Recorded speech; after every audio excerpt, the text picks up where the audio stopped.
Buongiorno a tutti, double intervention du Dragon 2B ce lundi en Corse. En début d'après-midi, hier, un homme de 28 ans a été secouru par hélicoptère après avoir été blessé à la cheville sur le col San Pietro, non loin du lac de Nino. Dans le centre de la Corse, ce dernier a été ramené vers le centre hospitalier de Corti.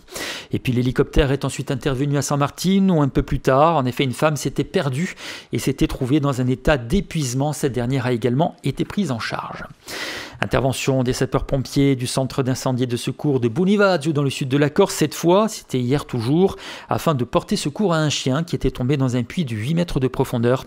Engagés sous appareil respiratoire isolant, les pompiers sont parvenus à récupérer l'animal et à l'extraire du piège dans lequel il se trouvait.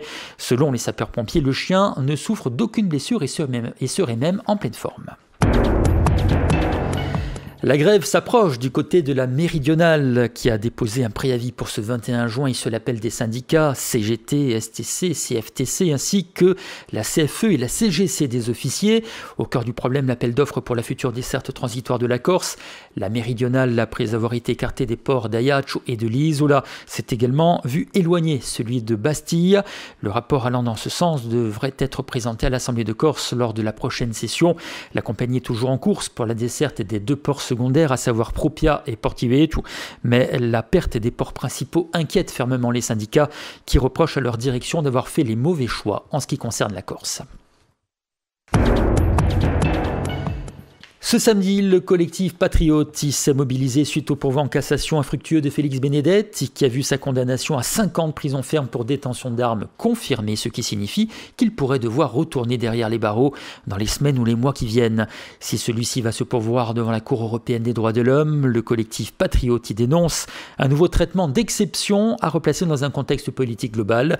On écoute à ce sujet Olivier Saoli pour le collectif Patriotti. Je crois qu'il faut resituer le contexte de l'arrestation de Félix Benedetti. À l'époque, il s'agit pour l'État français de mettre de côté un certain nombre de militants de la lutte de libération nationale, de casser la dynamique qui se crée à l'époque, si vous voulez, sur la recomposition stratégique des tendances indépendantistes et autodéterminationnistes. Et Félix rentre dans ce cadre. Depuis, une répression s'acharne sur son dossier, sur sa situation. Et aujourd'hui, le pourvoi en cassation qu'il avait entamé démontre clairement que nous sommes face non pas à une application du droit, mais bel et bien une procédure uniquement politique et totalitaire. Aujourd'hui, ça participe du climat que certains qualifieront peut-être de vicié entre l'État et la Corse, selon vous?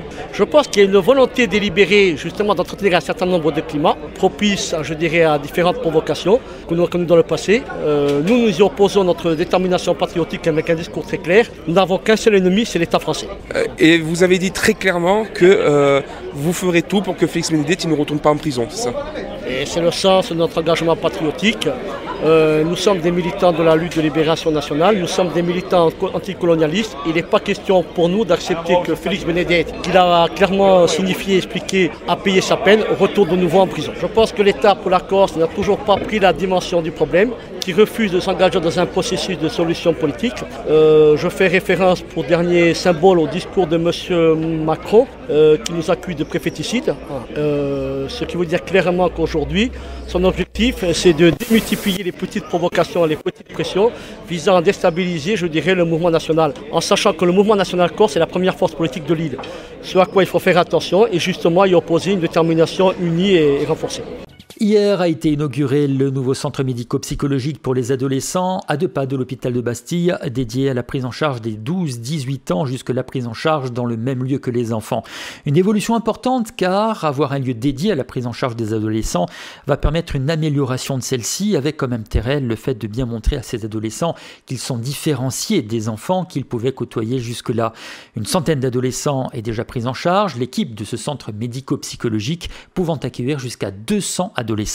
Retour sur l'intérêt d'une telle structure avec Rosemarie Martinelli, cadre supérieur au centre hospitalier de Bastille, initiatrice du projet. Cette distinction aux ados, d'abord, c'est un lieu repéré pour eux-mêmes parce que l'adolescent est un sujet à part entière, avec ce droit au respect et à la dignité de cette personne qu'est l'adolescent. Et également, ça va leur apporter un lieu dédié aux soins et qui leur appartient. C'est important pour vous parce que tout simplement, ça veut dire que ça les distingue des enfants déjà. Tout à fait, ça les distingue des enfants et Dieu sait s'ils ont besoin d'être distingués. L'adolescent est en difficulté par rapport à cette étape de vie qui est difficile. à ce paradoxe permanent dans lequel il se trouve et il est déchiré parce qu'il veut ressembler à personne, mais aussi ressembler à tout le monde. Il veut sa singularité, mais en même temps être confondu dans un groupe. Il voudrait ne pas ressembler à son père et en même temps l'admirer. Et cette distinction, cette reconnaissance de ce statut difficile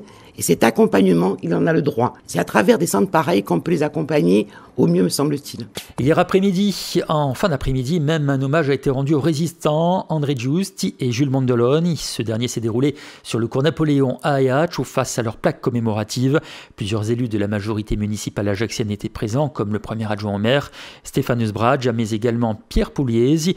Cette cérémonie s'est également déroulée en présence de Paul-Antoine Luciani, conseiller municipal de l'opposition, et de Jean-Guy Talamoni, le président de l'Assemblée de Corse. Après la bande dessinée, le film, voici quelques jours, a été tourné en Corse, mais également sur le continent, un court-métrage intitulé Aio Zitelli. Comme son nom l'indique, ce film d'une 20aine de minutes évoque la vie des Corses au cours de la Première Guerre mondiale, et en particulier celle de Joseph Gabrielli, natif de Pietraserena, et fusillé pour l'exemple. Ce film, coécrit par 2 créateurs, a été réalisé par Jean-Marie Antonini et produit par C4 Prod, avec le soutien de la collectivité de Corse. Bien entendu, plusieurs acteurs insulaires ont participé à ce tournage, comme Antomel ou encore Jean-Philippe Ricci. Nous avons rencontré le comédien, il nous parle de ce film Aio Zitelli. Oui, l'adaptation de la bande dessinée, ouais. C'est une première réalisation, enfin il en a fait d'autres, mais c'était plutôt dans la musique, mais de fiction de Jean-Marie Antonini, et où je partage l'affiche avec Anto Mela, Jean-Toussaint Bernard, François-David Cardonnel, et d'autres comédiens, et voilà, oui, c'était une super expérience, quoi, sur cette histoire en 14-18 sur les fusillés pour l'exemple, quoi, qui est tiré d'une histoire vraie.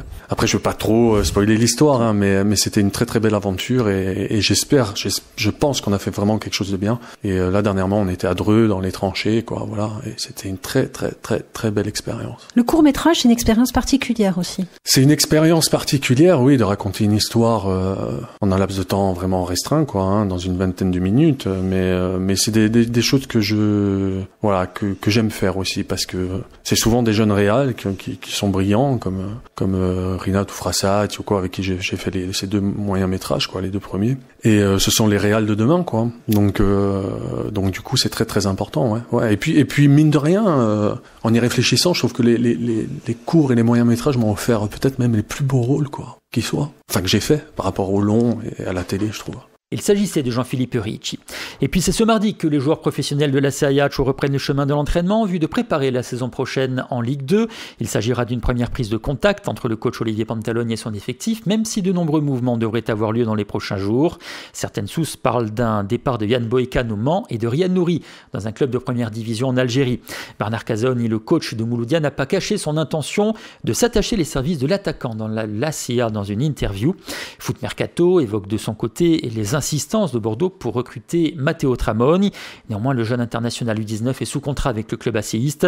De l'autre côté, comme nous l'avons dit, Yohan Cavalier empilé pour une saison à l'ACA. Cette signature sera confirmée par le club après le passage de ce dernier devant la DNCG la semaine prochaine. Et puis en transfert, Alexandre Coef n'est plus un joueur du Gazélec d'Ajaccio. En effet, la JOCR, qui évolue en Ligue 2, a annoncé hier en fin d'après-midi s'être rattaché les services de ce dernier. 6 mois après son retour sur les rives du golfe d'Ajaccio, Alexandre Coef a donc choisi une autre direction pour poursuivre sa carrière de footballeur. On se quitte avec les prévisions météo.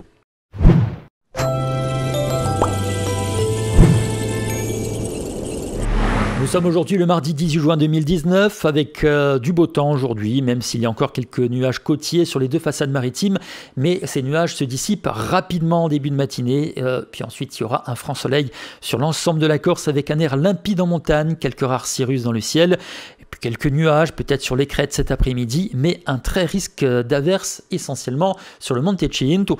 Les brises seront faibles aujourd'hui, localement modérées en Balagne et du côté de Bonivaggio, où les températures quant à elles sont très agréable avec 24 degrés pour Bonivaggio, 29 pour Bastia, 27 pour Ajaccio, 28 pour Calvi, l'Isola, 30 pour Corti et pour Portivecchio. C'est là qu'il fera le plus chaud aujourd'hui. Voilà ce qu'on peut dire sur l'actu ce matin sur Alta Frequenza. Merci pour votre fidélité. Bonne matinata a tutti.